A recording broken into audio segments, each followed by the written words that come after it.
told you that, don't worry, we're going to end this by the summer. We're about to go into a dark winter, and he has no clear plan. Pandemic. We're still facing a very dark winter. Without better planning, 2020 could be the darkest winter in modern history. The numbers are all going in the wrong direction, and we are facing a very dark winter. A real-world exercise tested the emergency response to a bioterror attack on the continental United States. The operation was called DarkWinter. Within just a few days, the simulation spiraled out of control. The operation predicted a rapid breakdown in essential institutions, civil disorder, and massive civilian casualties. DarkWinter has revealed how vulnerable we've become. Our lifestyle, our security, our safety depends on a delicate and unstable economy. We've created a system so complicated that we no longer understand how to control it. Oil, power, shipping, transport. We live in a complex world. And the more complex it gets, the more fragile it becomes. The system is built on a global supply chain that gets things where they're needed, just in time. We've created a house of cards. Remove just one, and everything falls apart. And what's fueling this system? Money. Americans can spend $90 billion in a single day of shopping. Last year, 200 million people swarmed their local stores on November 23rd. We call that day Black Friday. Did you know that a flu virus can survive on the surface of a banknote for up to 17 days? One day there will be a pandemic. It could begin during the crush of Black Friday sales. A pathogen will jump from tainted banknotes to human skin, onto food, toys, children, and loved ones. By the time patient zero feels the first sore throat, millions of people will already be infected. From this point, the breakdown will happen fast. Day 1. Hospitals will reach capacity. Panic will strike. Day 2. Quarantine zones will be established. Resources will be rationed. Transport will go into lockdown. Day 3. International trade will stop. The oil will dry up. The stock market will collapse. Day 4. The power will fail. The shelves will be empty. The taps will run dry. And once hunger and despair take hold, people will do anything for survival. By day 5, everyone will be a potential threat. In 2007, a new presidential directive was signed quietly into law.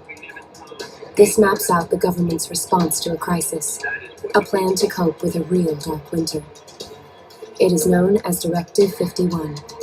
There are rumors of shadow agencies, sleeper cells, covert agents, but nothing can be confirmed.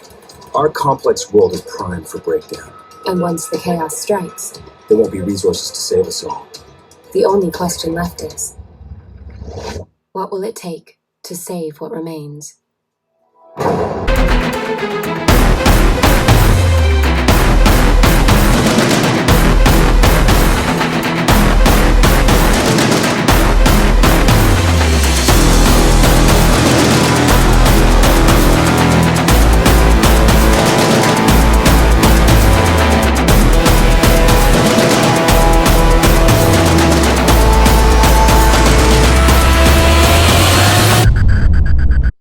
Hey guys, what's going on? Jason with Archangel. Thank you for sticking with me through that longer intro than usual, but I put it together like that to make a point and to touch on a subject that we're going to be talking about today.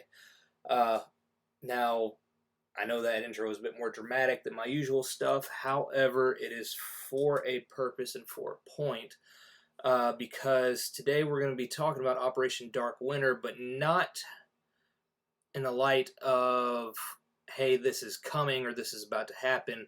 However, in light of, one, prophecies that I have been given, and two, how they learned from that program and how we can see what's coming through everything that has come since Operation Dark Winter was initiated back in 2001. All right, now in case you guys didn't get the slim skinny of what Operation Dark Winter is in the intro, Operation Dark Winter was a war game scenario type operation that was done by Johns Hopkins research back in June of 2001. The entire scenario was to play out how a biological weapon attack on the U.S. would affect infrastructure and government ability to maintain control and everything else. As you saw in the intro, it spiraled out of control within a number of days. And it was very, very bad. Chaos, destruction, looting, complete breakdown of government and everything else. And it showed the elite, the Luciferians that are in high command here, how vulnerable they would be if something like this took place. So, due to true Luciferian nature, they took this scenario and then they adapted from it. They learned from it. They said, okay, well, what assets do we have in place that we already can control and manipulate? And what do we need to create to ensure our survival and the destruction of everyone else that we really don't care about, as long as we maintain our authoritarian dictatorial control over the masses? Okay, so that is what we're going to be getting into. That's what we're going to be breaking down.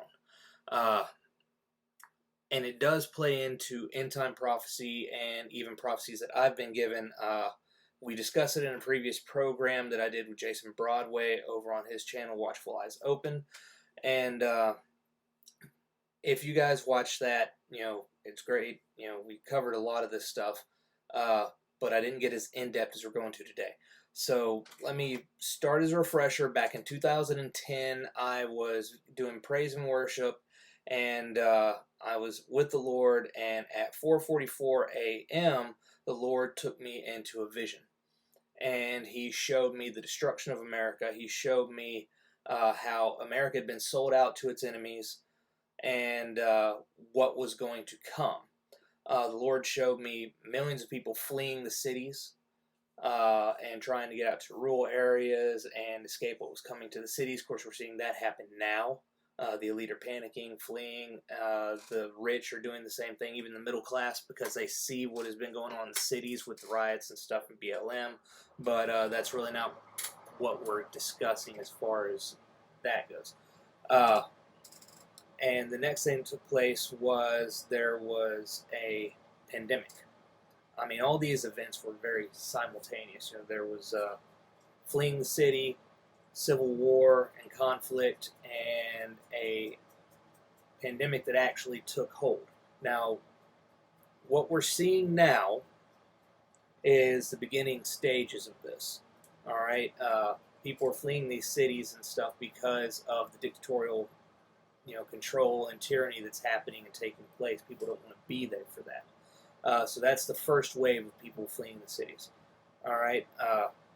And we've already entered into a stage of civil conflict, civil unrest. It's not a full-blown war as of yet. Well, it's a war in effect that we are under a total psyop right now. All right. So these things are to come. There will be a civil war and extreme civil conflict, and there will be a very, very bad virus that will be unleashed on the American public. However, I think that we have not reached that stage of my vision just yet. So let's get into what is happening and the Luciferians' plans, and then we will get into where I believe this is actually going. All right, so first things first, we've already discussed Operation Dark Winter. Now, there's a timeline here. All right, Operation Dark Winter, June 2001. It showed where their weaknesses were. Okay, so in that case, they knew where their weaknesses were. How were they going to control it? How are they going to manipulate the public and put what they needed in place to control everyone so that their so that their plan to unleash a bioweapon on the mass populace would be successful, and they would still be able to have dictatorship and continuity of government. All right, so that would lead us into the next event that happened right after that was 9/11, which that was a stage event. It was a very ritualistic thing, and people watched it and were traumatized by it and put them in an unstable state of mind. So the next events that followed, they wouldn't question. They would actually beg for it. They beg for more control, more security. So what followed after that was the Patriot Act. Now, most of you guys know what the Patriot Act is. Patriot Act was enabled by Bush, and it gave NSA unlimited rights to surveillance and spy on American citizens without warrants or anything of that kind of nature, and there was nothing we could do about it. All right, so as part of the Patriot Act, Operation PRISM came about. As a matter of fact, let me allow Edward Snowden to actually explain Operation PRISM. Can see the slides are here. This is a slide of the PRISM program, and maybe you could tell the audience what that was that was revealed. The best way to understand PRISM, because there's been a little bit of controversy, is to first talk about what PRISM isn't. Much of the debate in the US has been about metadata. They've said it's just metadata, and they're talking about a specific legal authority called Section 215 of the Patriot Act. That allows sort of warrantless wiretapping, mass surveillance of the entire country's sort of phone records, things like that. Who you're talking to, when you're talking to them, where you travel, these are all metadata events. PRISM is about content. It's a program through which the government could compel corporate America, it could sort of deputize corporate America to do its dirty work for the NSA. All right, so what did he mean, dirty work for the NSA? Well, you've already been seeing exactly what's going on. All the corporations, Twitter, Facebook, Google, YouTube, which is owned by Google at this point. However, all of these things have been being used to not only spy on the public and figure out who they are, what they do, what their interests are, and create dossiers on them that include personality profiles, behavioral analysis, pretty much everything you can think of is in your dossier, and these services have helped create that for the government. And, you know, companies like Twitter and Facebook and stuff like that are complete willing people in this because they are now CIA-controlled assets, although I still maintain that Zuckerberg was a CIA-controlled asset from the beginning. I also believe that about Google. Dorsey from Twitter, I think it's a distinct possibility, but I don't have proof yet. All right, so you're seeing the next stage of the game now, all right? And you've been seeing it for a while. Political voices are put down, and they're trying to use this to establish control. Now, you're also seeing this in the media. However, the media isn't part of Operation PRISM. They were actually part of Operation Mockingbird. Operation Mockingbird was a CIA program that was created in the 1950s in order to control and, control what the public hears. Stories, headlines, things about, of that nature, to run a continuous psyop on the American people. As a matter of fact, there was a director of the CIA at one point that was over Operation Mockingbird that actually said flat out, we will know that this operation is complete when everything the American public believes is a lie. As a matter of fact, I actually have documents from the beginning of Operation Mockingbird that I'm going to put on screen, and then there are some court hearings from 1975 and a couple of other things that I want to show you, and there's even an example, a modern example. You've probably seen it, but I still want to put the video up so you can see it again, and it's a prime example of Operation Mockingbird and how it actually works, so we're going to check that out now.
I thought that it was a matter of real concern that planted stories intended to serve a national purpose abroad came home and were circulated here and believed here, because this would mean that the CIA could manipulate the news in the United States by channeling it through some foreign country. And we're looking at that very carefully. Do you have any people being paid by the CIA who are contributing to a major circulation American journal? We do have people who submit pieces to American journals. Do you have any people paid by the CIA who are working for television networks? This, I think, gets into the kind of getting into the details, Mr. Chairman, that I'd like to get into in executive session. At CBS, we had been contacted by the CIA. As a matter of fact, by the time I became the head of the whole news and public affairs operation in 1954, ships had been established, and I was told about them and asked if I'd carry on with them. We have quite a lot of detailed information, and we will evaluate it, and we will include any evidence of wrongdoing or any evidence of impropriety in our final report and make recommendations. Do you have any people being paid by the CIA who are contributing to the national news services, AP and UPI? Well, again, I think we're getting into the kind of detail, Mr. Chairman, that I'd prefer to handle in executive session. Senator, do you think that you named the news organizations in your final report? That remains to be decided. I think it was entirely in order for our correspondents at that time to make use of the CIA agent chiefs of station and other members of the executive staff of CIA as sources of information which were useful in their assessments of world conditions. Would you say that continues today? Well, I would think probably for a reporter it would continue today, but because of all of the revelations of the period of the 1970s, it seems to me that a reporter's got to be much more circumspect in doing it now, or he runs the risk of at least being looked at with considerable disfavor by the public. I think you've got to be much more careful about it.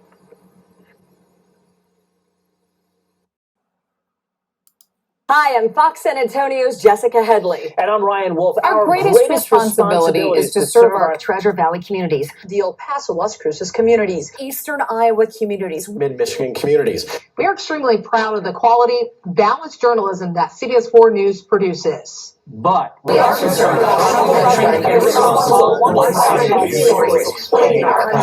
plaguing our country. The sharing of biased and false news has become all too common on social media. More alarming, some media outlets publish these same fake stories without checking facts first. The sharing of biased and false news has become all too common on social media. More alarming, some media outlets publish these stories without checking facts first. Unfortunately, some members of the media use their platforms to push their own personal bias and agenda to control exactly what people think. And this is extremely dangerous to our democracy. this is extremely dangerous to our democracy. This is extremely dangerous to our democracy.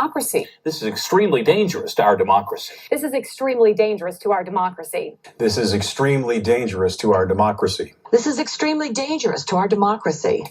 This is extremely dangerous to our democracy. This is extremely dangerous to our democracy. This is extremely dangerous to our democracy. This is extremely dangerous to our democracy. This is extremely dangerous to our democracy. This is extremely dangerous to our democracy.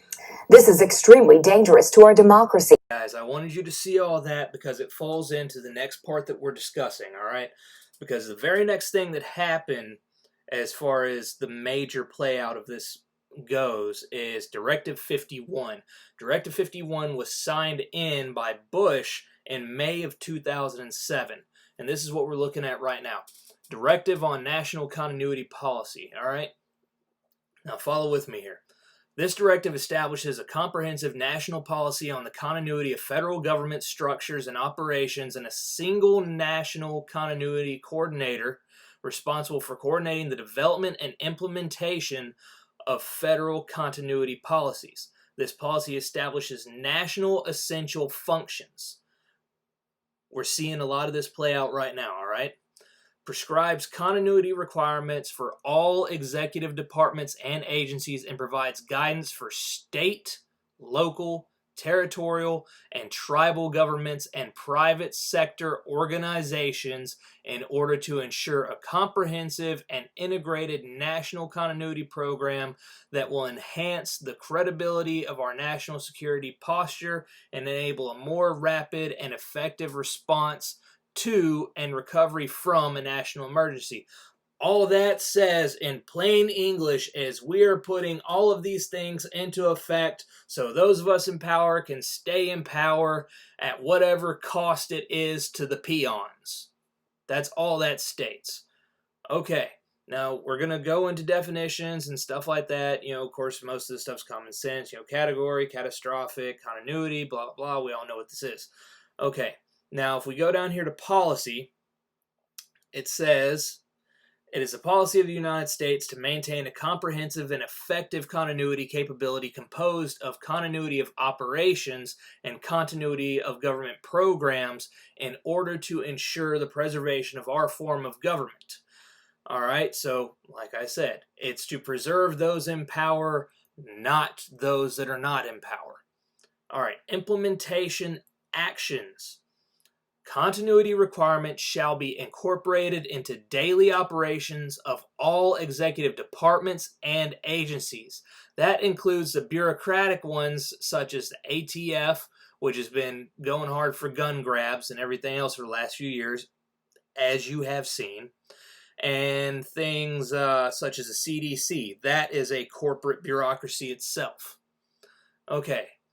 As a result of the asymmetric threat environment, adequate warning of potential emergencies that could pose a significant risk to the homeland might not be available.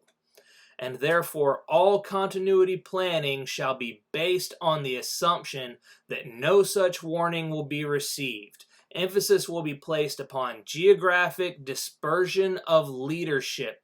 That's the reason why you saw Trump behave the way that he did to this pandemic.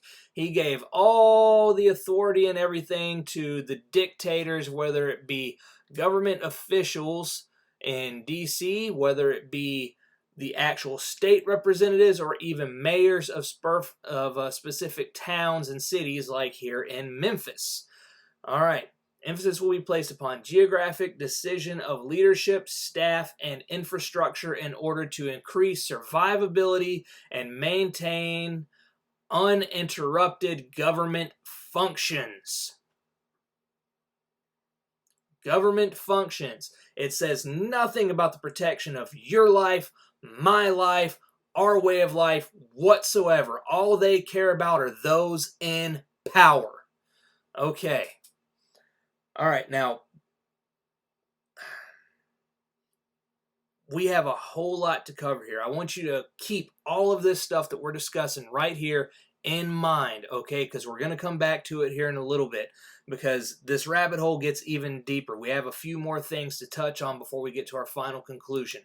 So just bear with me. I'm asking all of our businesses that fall under this order to start their preparations immediately and be in full compliance by next Wednesday.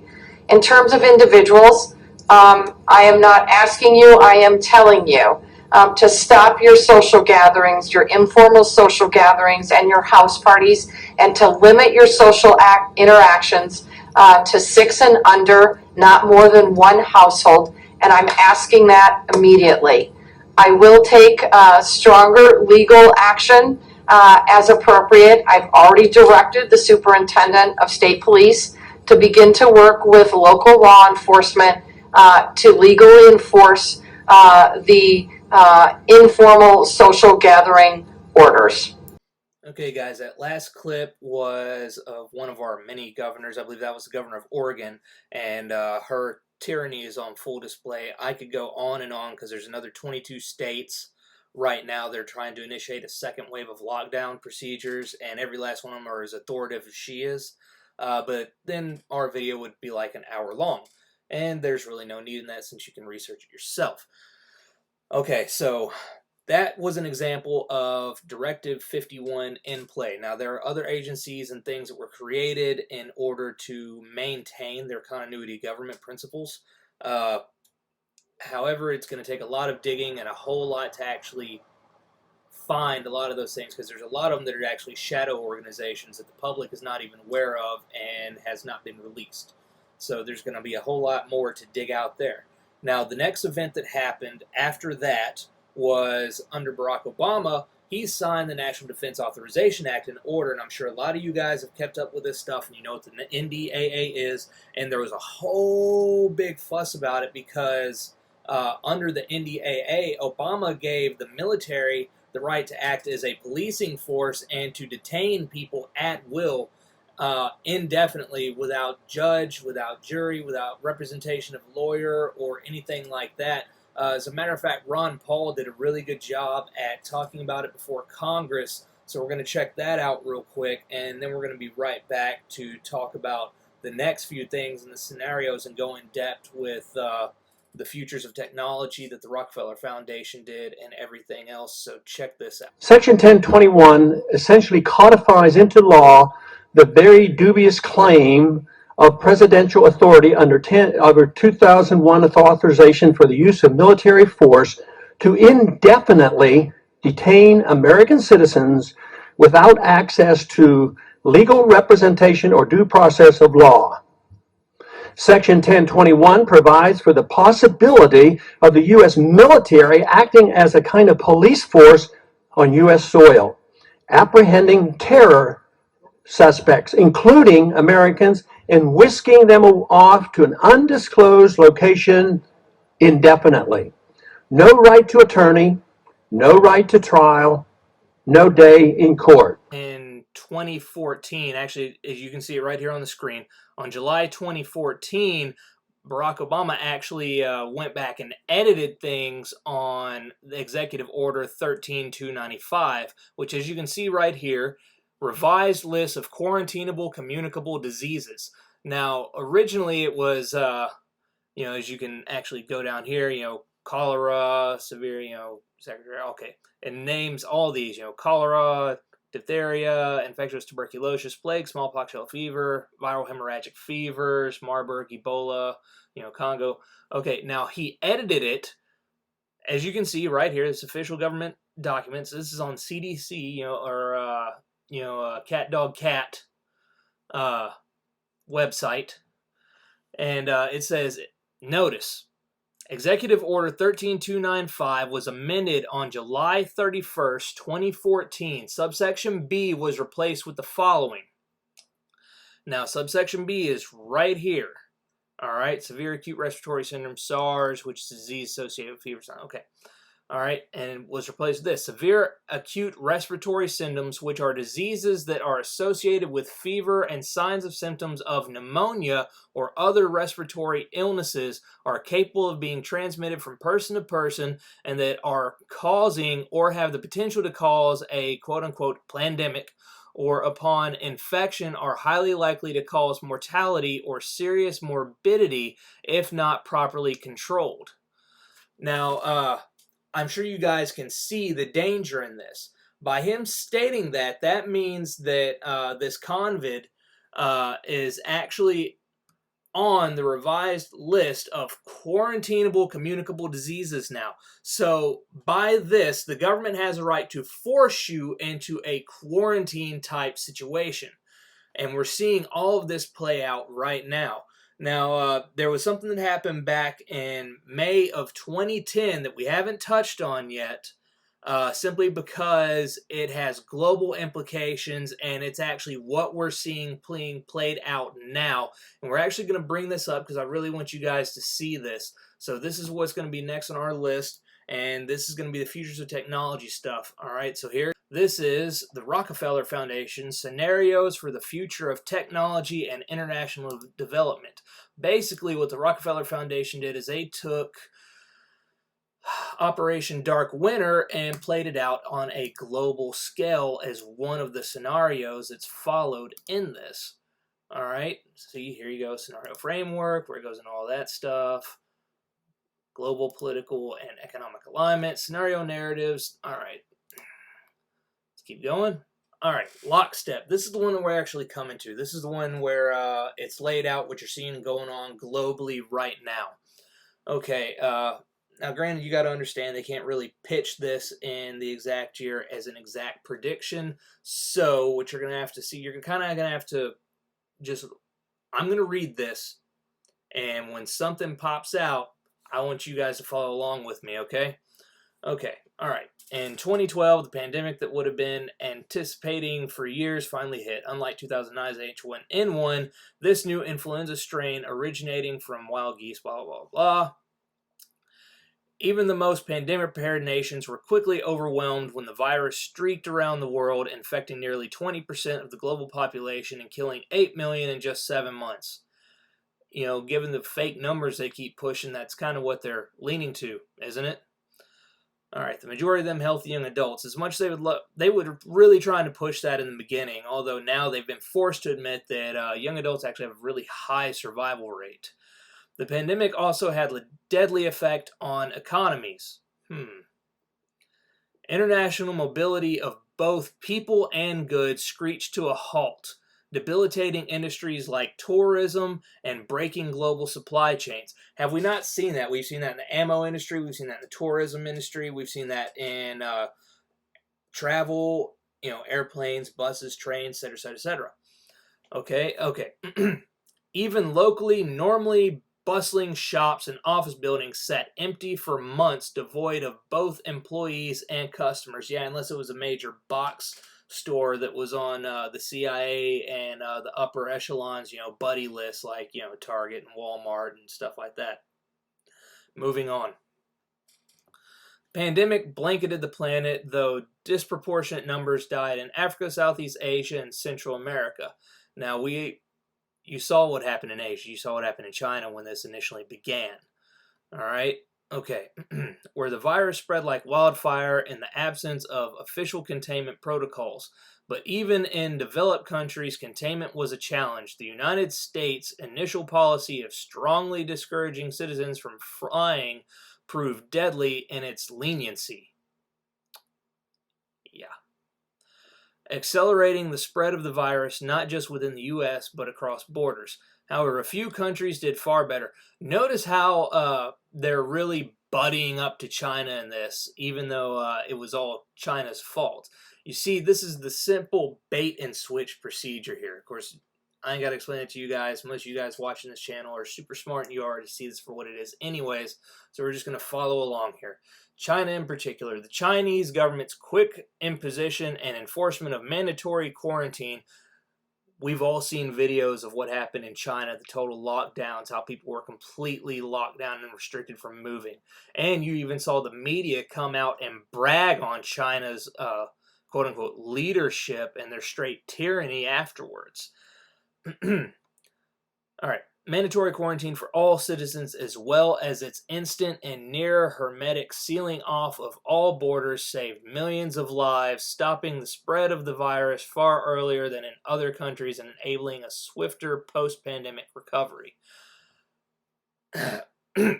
Garbage. Excuse me, I don't know what that was. China's government was not the only one that took extreme measures to protect its citizens from risk, blah, blah, blah. During the pandemic, national leaders around the world flexed their authority and imposed airtight rules and restrictions, from the mandatory wearing of face masks to body temperature checks at the entries to communal spaces like train stations and supermarkets. How often have you seen that here in America? As a matter of fact, we've got people trying to harass the governor of Tennessee right now to put a mask mandate into effect, as well as several other states in the U.S. at this moment. You saw it happen with the first quote-unquote COVID wave that took place, right? Okay, and oh, the temperature thing. How many FedEx or Amazon commercials have you seen of them advertising, oh, they do this to their employees every time they come in the door? There's even businesses that I'm contracted out to protect security-wise that do this same thing. Fortunately for me, I ain't got to mess with them. All right, continuing on. Even after the pandemic faded, this more authoritarian control and oversight of citizens and their activities stuck and even intensified. Have we not seen this with the second round of COVID propaganda? Have you not seen this taking place? I mean, it's crazy. What's real funny is they predict all this. I mean, it's right here in black and white. In order to protect themselves from the spread of increasingly global problems from pandemics and transnational terrorism to environmental crises and rising poverty, leaders around the world took a firmer grip on power.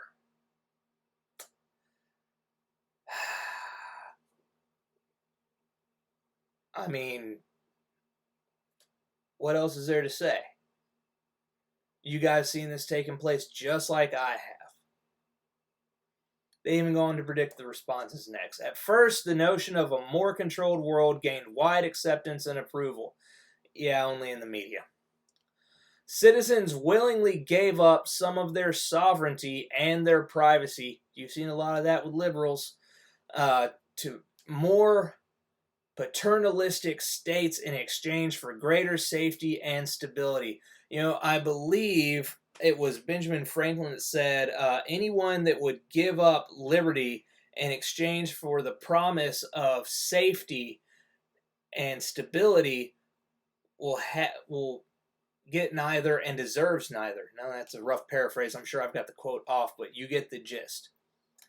Citizens were more tolerant and even eager for top-down direction and oversight, and national leaders had more latitude to impose order in the ways they saw fit.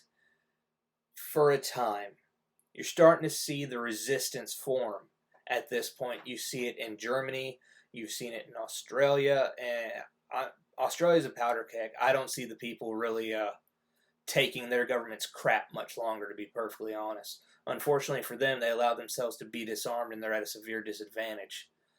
It's a sad state of affairs. You know, it really is. I mean,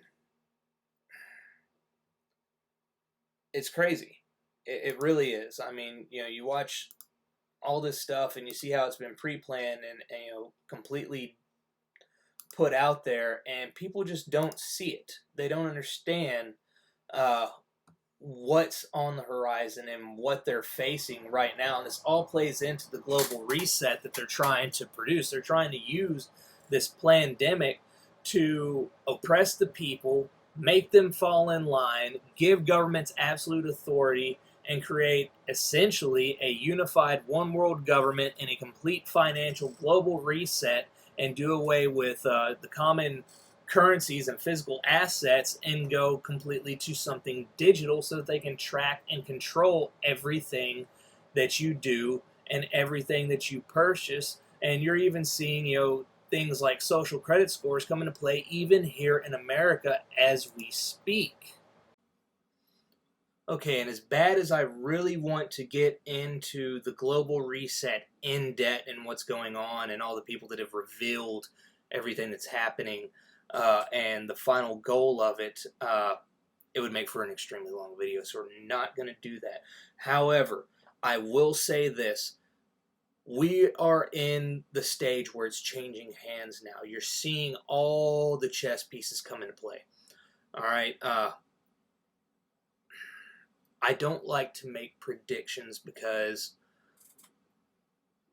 there's so many variables, and the way that the enemy works, the way that the Luciferians work is once the public starts to catch wind of things and they can see that it's not playing out in their favor or that there's going to be too much resistance, they back off and they swap plans out.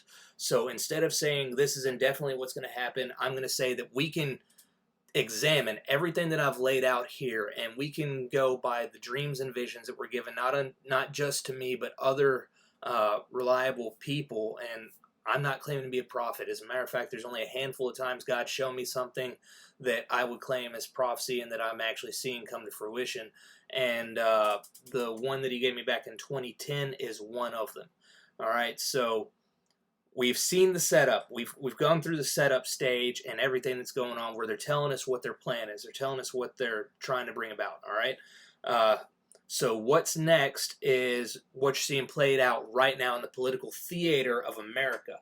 I'm more concerned about America than I am with the rest of the world. I know that sounds really bad as a Christian man, and I have several friends over in like India and stuff that run orphanages and things like that I pray for all the time and try and send money to whenever I can. However, God told me to feed and protect His people, and unfortunately, I'm not as up to date on what's going on in other countries as I am in America, due to the fact that, well, I live here. So I pray that everyone in the other nations has made their preparations accordingly and has good strategies in place and is trusting in the Lord to safeguard them and protect them. And hopefully the information that I've distributed here and shown it on a global basis will help show people what's coming. Some people are already in the advanced stages that we're not into just yet, because America is a different monster. We have guns, and we have lots of guns, and we have people that are willing to use those guns in defense of liberty. Unfortunately, most of the European nations are already disarmed, and they don't have that ability. And it's a sad state of affairs. I hope that they are able to do what they can to liberate and save their nations and stop this plan that the enemy has moving forward. However, here in America, what we're seeing right now is the political drama being played out. You've seen the dictatorial stuff and everything else coming to fruition, and they're trying to place a second round on it because the big question now is what the enemy is going to do with the election stuff. They're using this to create more tension in America because they want civil unrest. They want rioting. They want an excuse to deploy their military. And if the political theater isn't enough to get it done, they know that the forced vaccines will cause rebellion. As a matter of fact, one of the generals just came out, and I have a clip showing exactly what I'm talking about right now. Let me show it to you real quick. We're doing to make sure that that we are ready at this level after working these details for the last 6 months. As I've told the team, 2 things we must have. One, upon emergency use authorization, all of America must receive vaccine within 24 hours, as I said. I think this is incredibly important. Fair and equitable distribution of the vaccine throughout the country simultaneously. There is no haves and have-nots. All right, and I believe this is their fallback plan. I believe that if the elections don't do it, if they can't create enough civil unrest in order for them to have an excuse to implement martial law, that they will use this in order to push the American populace over that edge, because there's a lot of people out there, not just me, that are not going to abide by this and will fight to protect their rights when it comes to their own personal health and that of their families. So having said that, guys, I hope that you hung in there. I hope that you've learned a lot, and I hope that you have like-minded people that you can get with to make your preparations and get everything in order, because I do believe that a full-blown Civil War type of engagement is coming. Whether or not it's going to be the people against the people or the people against the government, I'm not sure. But there are several events that are going to play out, and I do believe that we are going to be struck in the midst of it, and that bioweapons will be used against the American populace. But don't take my word for it. Pray about it. Ask God. Ask Him to show you what I've been shown. Actually, you know what? Better yet, ask Him to show you whether or not I'm correct in my analysis. That's the better thing. Ask Him to reveal the truth to you and for Him to show you what is on the horizon and reveal what the enemy's plans are to you, so that you can be in a position to not just help yourself and your family, but others that are going to be in need. All right, guys, I hope you enjoyed this program. This is Archangel. I'm out.